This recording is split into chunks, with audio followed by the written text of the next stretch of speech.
Level 1. The Polyester Chrysalis. You stare at your reflection in the fogged-up, grime-streaked mirror of a Greyhound bus restroom, the sharp, acidic stench of industrial bleach and stale diesel exhaust clinging to your skin like a second layer of cheap fabric. You have exactly $462 crumpled in your pocket, enough for a week of aggressive pretension, but not enough for a single tactical error. Your shoes are Zara, scuffed at the heel and worn thin at the toes, but you've spent 3 hours polishing them with hotel soap until they catch the harsh, flickering fluorescent light of the terminal. You aren't a person yet, you are a biological hard drive collecting data. You sit in seat 4A eavesdropping on a woman's phone call about curated heritage and Series B funding, memorizing the bored, flat cadence of her voice. New York is a city that doesn't look at faces. It looks at the stitch count of your lapel and the vintage of your disdain. As you step onto the hot, trash-scented asphalt of Port Authority, the humidity mapping out every pore on your face, you realize you don't need a past. You just need a better coat, a colder stare, and a vocabulary built entirely of expensive silences and 10-digit figures. Level 2. The Art of the Strategic Shadow. The air in the Chelsea Gallery is thick with the scent of linseed oil, expensive Joe Malone wood sage candles, and the metallic tang of chilled Riesling. You are a ghost in a Celine dress acquired through a failed return scam, standing near the hors d'oeuvres, nursing a glass of lukewarm champagne that tastes like copper and desperate ambition. You don't waste time on the artists. You target the gallery assistants, the gatekeepers who whisper the real numbers.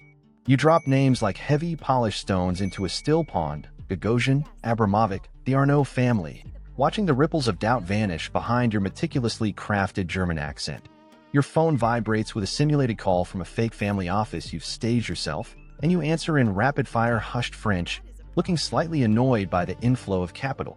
You are currently $12,400 in debt to a boutique hotel that thinks your wire is pending, but you move with the practiced lethargy of someone who has never seen a bill in their life. You've mastered the first rule of the high-end grift. If you act like you're too wealthy to care about money, the world becomes too embarrassed to ask for yours. Level 3. The European Heiress Protocol. Your sensory world is now defined by the cloying scent of Santal 33 and the heavy, muffled thud of Armor Mercedes doors. You are no longer a visitor. You are Anna Delvey, a German heiress with a 60 million euro trust fund locked in a labyrinth of tectonic bureaucracy. You reside at 11 Howard, where the air conditioning hums a $450 a night tune and the linens are changed twice daily. You tip the bellman with crisp $100 bills, cash you borrowed from a tech entrepreneur who was too blinded by your aura to check your credentials. You've perfected the decline credit card choreography, a performance of weary, aristocratic frustration that forces the hotel manager to apologize to you for their system's clumsiness. Your pulse remains a steady 62 beats per minute, even as you forge wire transfer confirmations on a cracked iPad in the dead of night. You've realized the elite don't actually verify facts. They verify vibes. If you wear thick-rimmed Celine glasses and look sufficiently unimpressed by a $3,500 tasting menu, the world accepts your lies as if they were written in the stars. Level 4. The ADF Visionary. The project has a name now, the Anna Delvey Foundation.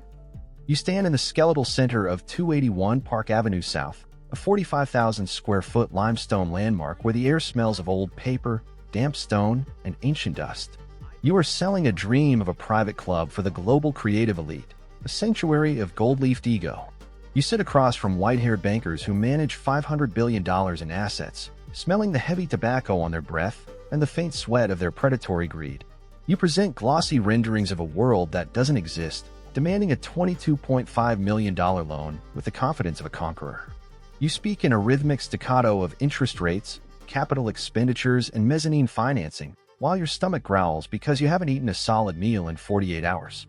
The city outside is a dull, distant roar, but in this boardroom, the only sound that matters is the scratching of a Mont Blanc pen on a legal pad. You aren't just stealing anymore. You are architecting a vacuum of such immense scale that it pulls the money out of their pockets by sheer gravitational force. Level 5. The Moroccan Mirage. The heat in Marrakesh is a physical weight, smelling of jasmine, roasted lamb, and the sharp ozone scent of impending catastrophe. You brought a squad, a vanity photographer, a celebrity trainer, and a videographer to a $7,000 a night riad at La Mamunya. The marble fountains splash rhythmically, a soothing sound that masks the frantic, constant vibrating of your phone in your silk pocket. The hotel's credit card system is malfunctioning, you claim with a sharp, icy glare. You watch your friend's face turn ash gray as she hands over her corporate Amex to cover the $62,000 bill. You don't blink. You complain about the slow speed of the Wi-Fi. You have reached a level of psychological detachment where your own fabrications have become your only reality. You sip mint tea, watching the sun set over the Atlas Mountains, knowing the NYPD is likely subpoenaing your non-existent bank records, yet you feel nothing but a cold, crystalline boredom. You aren't a criminal to yourself.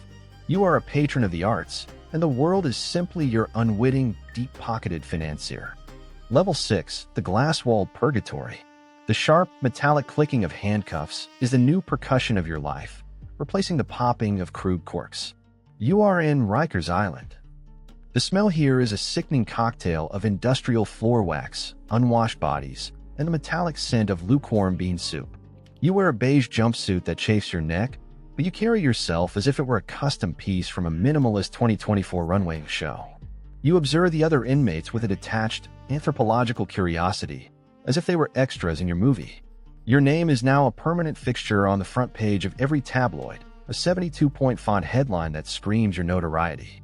You aren't a villain to the public. You are a folk hero, the girl who broke a rigged system by using its own vanity against it. You spend your hours writing letters to journalists, your handwriting elegant, sharp, and demanding. You've turned the courtroom into a catwalk, refusing to enter without a stylist. Every flash of a paparazzi camera is a psychological deposit into the bank of your eternal fame. You've traded your freedom for the one thing you actually craved, a permanent, unerasable seat at the table of global discourse. Level 7, the Netflix commodity. You sit in a visitor's booth, the air smelling of ozone and cheap vending machine coffee, signing a contract that pays you $320,000 for your life rights. You are no longer a person. You are a brand, a SKU, a digital asset.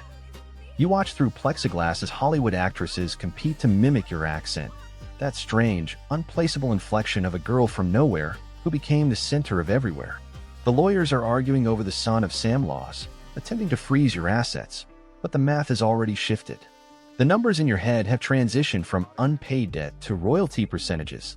You have successfully pivoted from the Anna Delvey Foundation to the Anna Delvey media empire. You hear the whispers of the correctional officers. They want your autograph for their daughters. You have laundered your infamy into a legitimate, taxable career. You are the most famous nothing in the world, and the global public is eagerly paying the subscription fee for the privilege of being fooled by you a second time. Level 8, the global sensationalist. You are under house arrest in a minimalist East Village apartment, a black electronic monitor strapped to your ankle like a perverse piece of high-fashion jewelry. The room smells of high-end sushi, expensive diptyque room spray, and the crisp scent of new Apple products. You aren't hiding. You are hosting exclusive dinner-behind-bars parties for the very elite you once fleeced. The sound of the city is no longer a threat. It is a soundtrack to your victory lap. You have a podcast, a reality show in development, and a gallery of your own prison sketches selling for $15,000 apiece. You look at your reflection in a bespoke mirror. The $462 you started with now a rounding error in your monthly management fee. You have realized the ultimate truth of the modern age. There is no functional difference between being a genius and being a world-class problem. You are Anna Delvey. You are a global sensation. And the most intoxicating part of the scam? They are still sitting at your table, waiting for an apology you will never give.